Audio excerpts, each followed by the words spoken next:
Hey, gorgeous souls!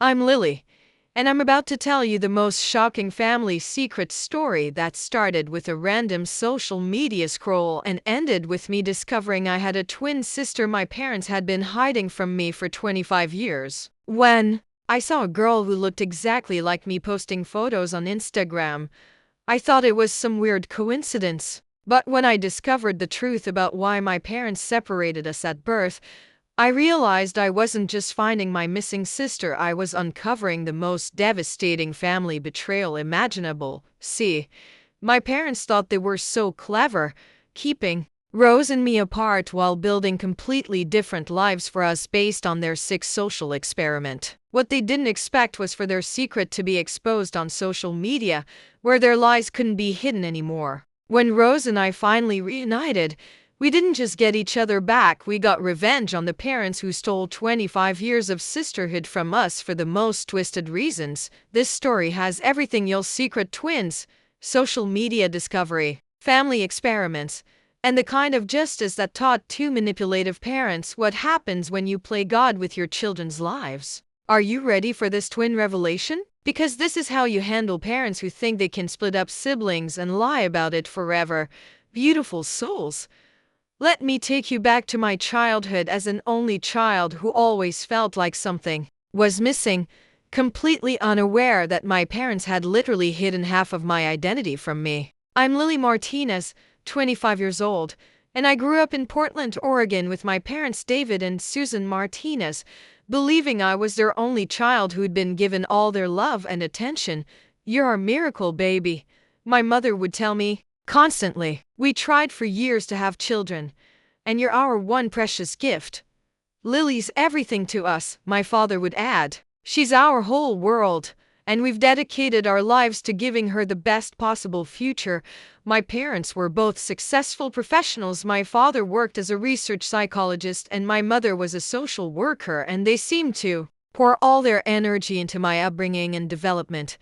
"We believe in intensive parenting," my mother would explain to other families. "Quality time and focused attention produce better outcomes than having multiple children who compete for resources."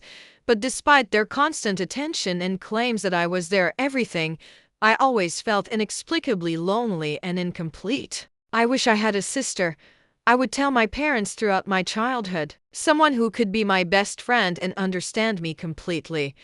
"You don't need siblings when you have parents who love you this much," my father would respond dismissively. Siblings create competition and conflict that damage children's development. Throughout my life, I had strange habits and preferences that seemed to come from nowhere, almost like I was remembering experiences I'd never had. I was obsessed with certain songs and movies that I'd never been exposed to, often humming melodies that my parents claimed I'd never heard. "Where did you learn that song, Lily?" my mother would ask with obvious discomfort when I'd sing unfamiliar tunes. "I don't know," I'd reply honestly. "It just feels familiar, like I've always known it." I also had vivid dreams about a girl who looked exactly like me, and we'd play together and share secrets in these dreams that felt more like memories. I keep dreaming about my twin sister. I told my parents when I was 7 years old. "She has my face but different clothes, and we're always having fun together." "Those are just fantasy dreams," my father explained with psychological authority. "Children often create imaginary companions to fulfill social needs." "You don't have a twin sister," my mother added firmly. "You're our only child, and these dreams will fade as you develop more real friendships." My parents were extremely controlling about my social media usage and online presence, claiming they were protecting me from digital dangers.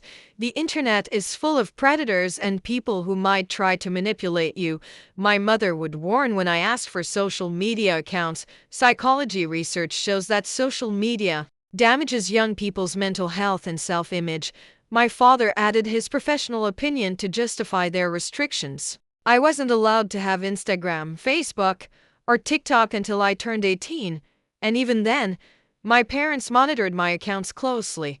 "We need to approve your friend requests and monitor your posts," my mother insisted. "There are dangerous people online who target young women," My parents also discouraged me from forming deep friendships or spending too much time away from home. Family relationships are more important than peer relationships, my father would lecture. We provide all the emotional support and guidance you need. Your friends will come and go, but family is forever. My mother would add when I wanted to spend weekends with friends instead of family time. When I went to college at Oregon State University, my parents insisted I live at home and commute rather than experiencing dorm life. Living at home saves money and keeps you focused on academics, my father justified their decision. Dorm life is full of distractions that hurt academic performance. We're not ready to have you so far away, my mother added the emotional manipulation. You're still our baby, and we want to make sure you're safe and supported. Even during college, my parents continued monitoring my social media and discouraging online friendships or connections. Be careful about posting too much personal information, my mother would warn. You never know who might be watching or trying to find you. Some people online aren't who they claim to be, my father added. Trust your parents' judgment about online safety. After graduating with a marketing degree, I finally moved into my own apartment in downtown Portland, but my parents still tried to control my digital presence. We worry about you being so active on social media, my mother would say during our weekly dinners. Maybe you should limit your online exposure. But at 25, I was finally ready to explore social media freely and connect with people without my parents' constant supervision. I'm an adult now, I told them. I can handle my own online presence and make my own decisions about social media. What I didn't realize was that my parents' desperate attempts to control my online activity weren't about protecting me. They were about preventing me from discovering the sister they'd been hiding from me my entire life. Gorgeous souls.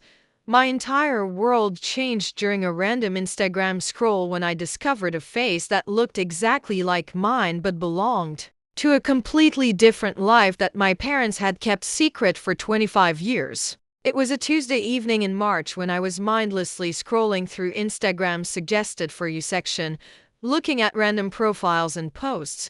That's when I saw her, a girl who looked exactly like me, posting a photo from what appeared to be a coffee shop in Seattle. Holy shit, I said out loud to my empty apartment. This girl looks exactly like me. The photo showed a young woman with my exact face, hair color, and even similar facial expressions, but she was wearing clothes I'd never owned and sitting in a place I'd never been. Her username was @Rosa Seattle, and her profile said Rose Martinez, 25, Seattle coffee lover, art student, living my best life, Rose Martinez. I repeated, staring at her profile. She has the same last name as me, and she's exactly my age. I spent the next hour scrolling through Rose's entire Instagram feed, becoming more shocked with each post. Rose's photos showed a life that was eerily similar to mine but in a completely different city with different people. She posted photos of herself painting, something I'd been passionate about since childhood but had never shared on social media. Check out my latest watercolor piece. Rose had captioned a painting that looked exactly like the style I'd been developing for years. Rose also posted photos of herself hiking and rock climbing, outdoor activities that I loved but that my parents had always discouraged. Weekend hiking adventure in the Cascades. Nothing beats mountain air, Rose posted, while I'd been secretly planning similar hikes despite my parents' safety concerns. Most shocking were Rose's food posts, showing her love for exactly the same unusual food combinations that I enjoyed. Peanut butter and pickle sandwich hits different, Rose posted, featuring the weird snack that I'd been eating since childhood but had never seen anyone else enjoy. Who else puts honey on pizza? Don't judge until you try it. Another post showed, featuring my other bizarre food preference that friends always found disgusting.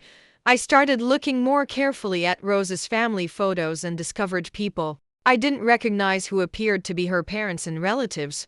Family dinner with the crew. Rose had posted a photo with an older couple who were definitely not my parents, David and Susan. The couple in Rose's family photos looked nothing like my parents', different hair colors, facial features, and even different cultural backgrounds. Celebrating mom and dad's anniversary. 25 years of love, Rose's caption showed her with parents who appeared to be celebrating the same anniversary year as my parents. But Rose's parents in the photos were clearly different people than the ones who had raised me. This doesn't make sense, I thought while studying the family photos. How can we look identical but have completely different families? I started screenshotting Rose's photos and comparing them side by side with my own pictures, becoming more convinced that we were related.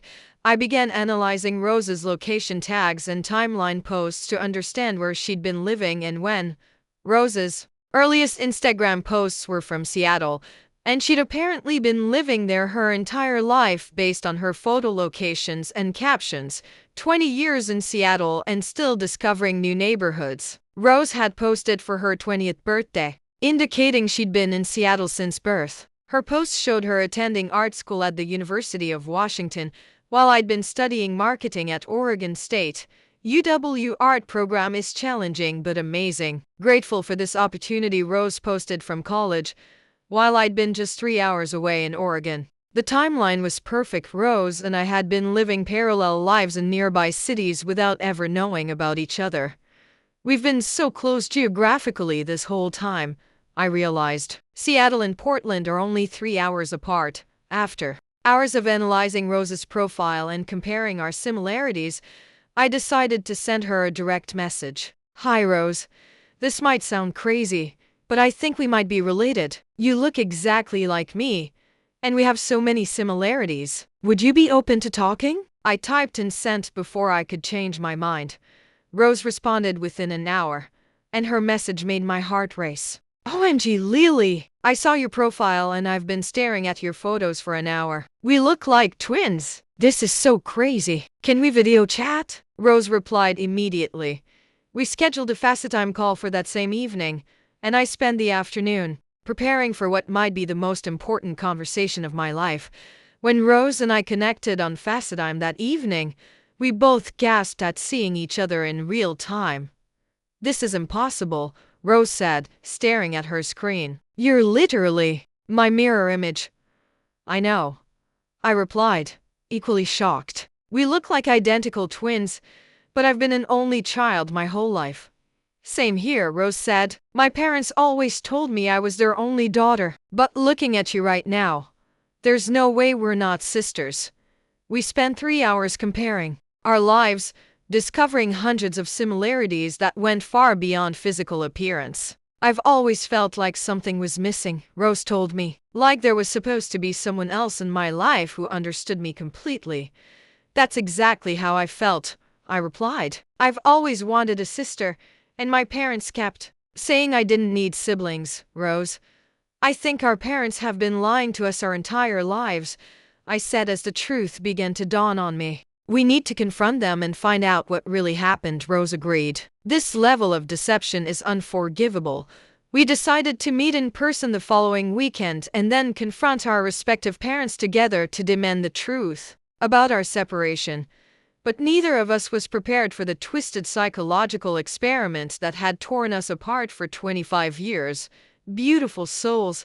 When Rose and I finally confronted our parents about why they'd hidden us from each other for 25 years, the truth was so much worse than we could have ever imagined. Rose drove down from Seattle the following Saturday, and when we met in person at a Portland coffee shop, other customers kept staring at us in shock.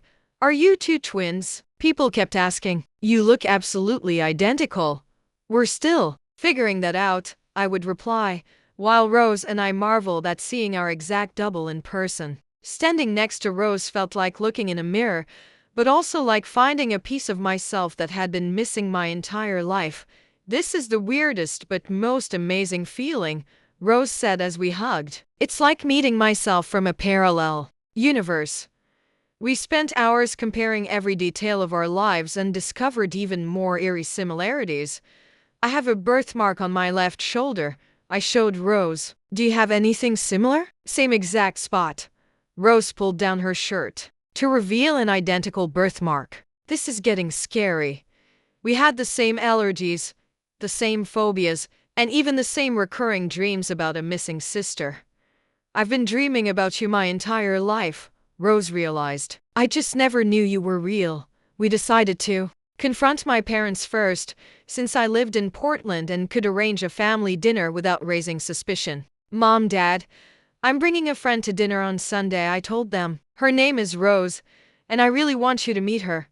That's nice, honey, my mother replied casually. We're always happy to meet your friends. Will this friend be staying for dinner? My father asked. We want to make sure we have enough food prepared. Yes.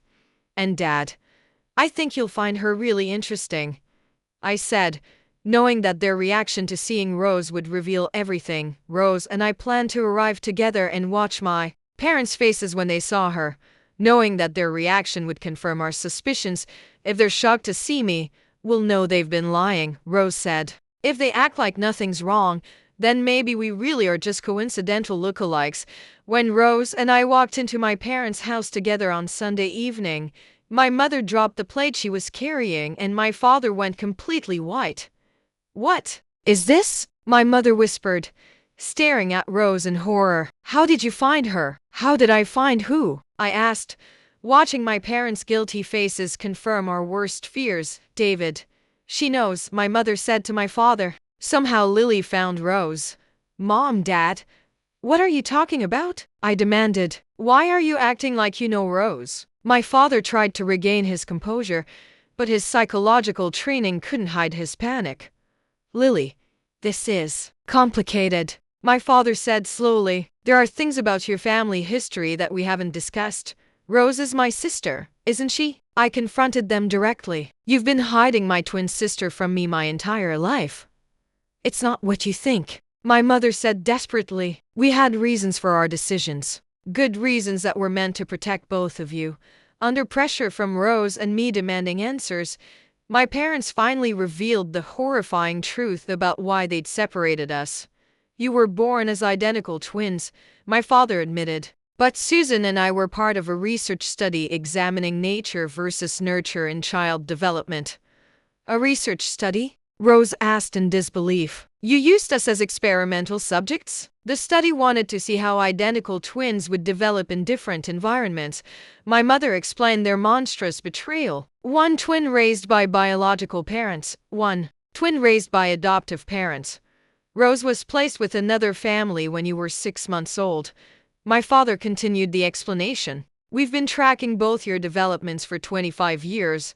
You've been watching me my entire life? Rose asked in horror. My adoptive parents were part of your experiment? The research required long-term observation of both subjects, my father said with clinical detachment. We needed to document how genetic versus environmental factors influenced your personality development, academic achievement, and life choices. The full scope of our parents' betrayal became clear as they revealed decades of systematic manipulation and surveillance. We've been receiving regular reports about Rose's development from her adoptive family, my mother admitted. Photos, school records, psychological assessments, we've documented everything. My parents have been spying on me for you? Rose asked, realizing her entire family had been part of the deception.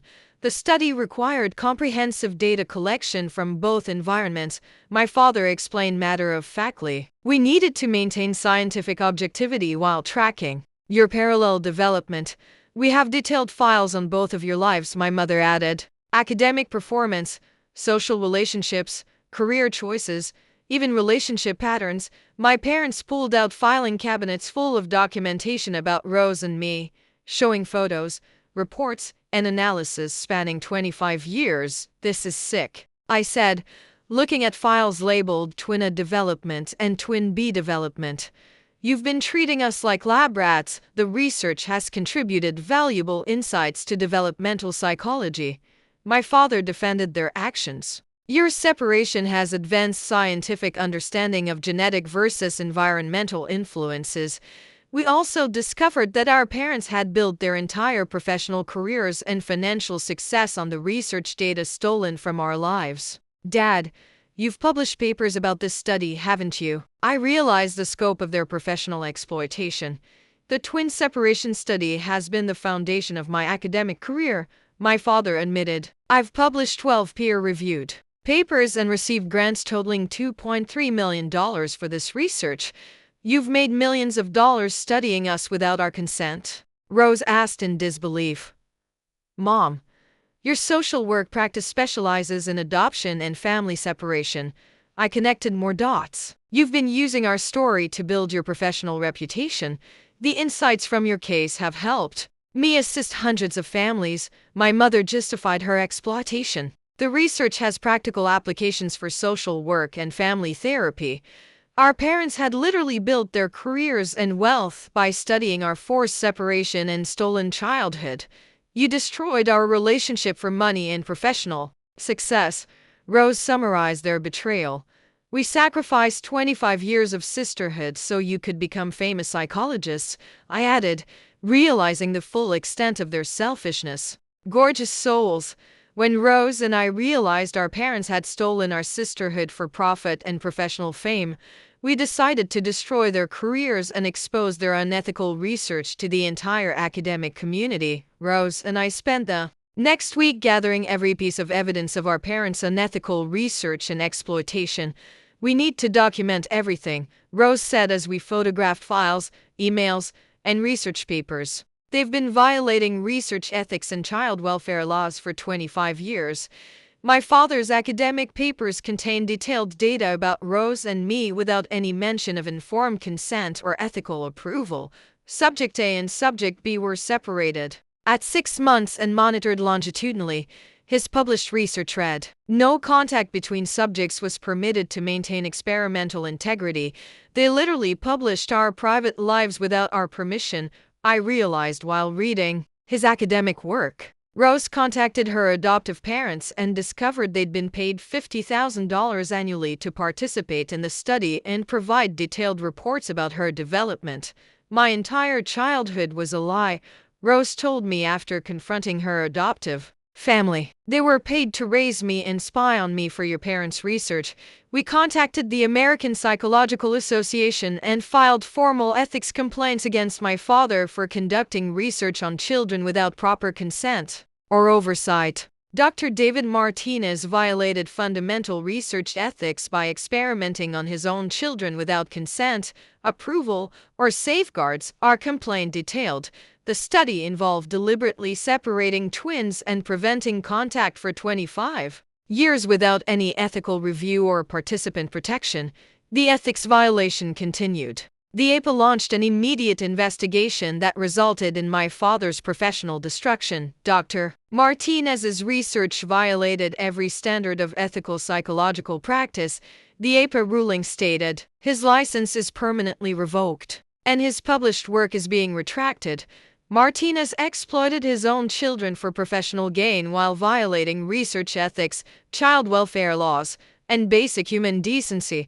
The professional sanctions included public censure. We also reported my father's research to his university and the federal agencies that had funded his studies. Dr. Martinez received $2.3 million in federal grants based on fraudulent research involving child exploitation, our report to the National Science Foundation detailed. The twin separation study was conducted without proper ethical approval and involved systematic deception of research subjects. The fraud allegations continued. The university immediately suspended my father and launched criminal investigations into grant fraud and research misconduct. Martinez University is cooperating fully with federal investigations into Dr. Martinez's research fraud, the administration announced. All associated grants are frozen pending review. My father was forced to return all grant money and faced federal charges for research fraud and child exploitation. David Martinez owes $2.3 million in grant restitution plus penalties for fraudulent research. The federal prosecution demanded full financial recovery. My mother's social work career was also destroyed when professional boards learned about her role in the unethical separation study. Susan Martinez used her professional position to facilitate child separation research without proper safeguards or ethical oversight. The state social work board determined Martinez violated professional standards by prioritizing research interests over child welfare and family preservation. The license revocation included permanent professional prohibition. My mother lost her private practice and faced civil lawsuits from families she'd advised using insights stolen from our forced separation. Susan Martinez's professional advice was based on unethical research involving her own exploited children. Malpractice lawsuits alleged professional misconduct. Rose and I decided to go public with our story, exposing our parents' research fraud to academic and mainstream media. Twin sisters reunite after 25 years, expose parents' unethical research. The Portland Tribune headlines read, "Psychology professor built career on secretly studying his separated twin daughters." Academic publications spread the scandal throughout the research community. Parents separated twin babies for $2.3 million research grant. National news coverage destroyed my parents' reputations permanently. The story went viral on social media, with thousands of people expressing outrage at our parents' exploitation and support for Rose and me. "These parents are monsters," comments on our story read. "Who separates twin babies for money and career advancement?" Justice forthwith started trending as people demanded accountability for research exploitation of children. Civil lawsuits resulted in our parents losing everything they'd gained from exploiting our separation. David and Susan Martinez must pay $3.2 million in damages to their daughters for exploitation, emotional distress, and stolen relationship opportunities. The court ordered all professional income derived from the twin separation study must be returned to the victims with interest. The financial penalties included career-long earning recovery. My parents were forced to sell their house, liquidate investments, and declare bankruptcy to pay restitution and legal fees.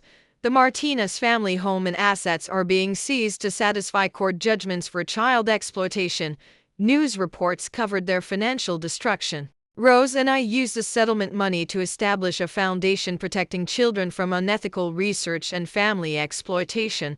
Most importantly, Rose and I finally got to build the relationship that had been stolen from us for 25 years.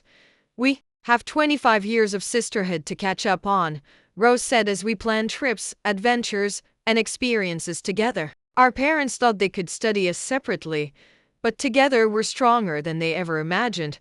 I realized as we supported each other through the legal battles. Rose moved to Portland so we could live in the same city and spend time together every day. "I've never felt more complete," Rose told me. "Finding you feels like finding half of my soul that was missing." We started a blog and social media account documenting our reunion and relationship rebuilding, inspiring other separated families and adoption stories. The Twin Connection became a popular platform for sharing our experiences and helping other families affected by separation and adoption trauma. Today, 2 years after our reunion, Rose and I have built the beautiful sisterhood that was stolen from us while our parents face permanent consequences for their exploitation. Our parents are bankrupt, professionally ruined, and legally prohibited from working with children or conducting research. Rose summarizes their well-deserved destruction. "David and Susan Martinez work minimum wage jobs and will be paying us restitution for the next 20 years. They traded 25 years of our sisterhood for temporary career success, and now they've lost everything while we have each other forever." I reflect on the perfect justice. Rose and I travel together, live near each other, and experience all the twin adventures we were denied during our childhood.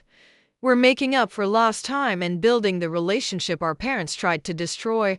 Rose says about our unbreakable bond, "That's how you handle parents who steal your siblings for profit and professional fame. Gorgeous souls. You expose their crimes, destroy their careers, and build the relationship they tried to prevent."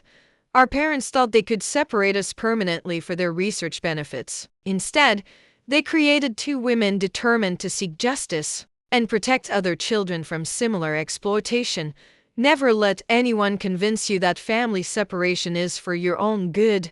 Beautiful souls. Sometimes the people claiming to protect you are actually the ones exploiting you for their own gain. If this story resonated with you, if you've faced family separation or discovered shocking family secrets, smash that subscribe button and share your own reunion stories in the comments. Hit that notification bell for more family justice content. And remember, blood doesn't excuse exploitation, and the truth always finds a way to surface eventually.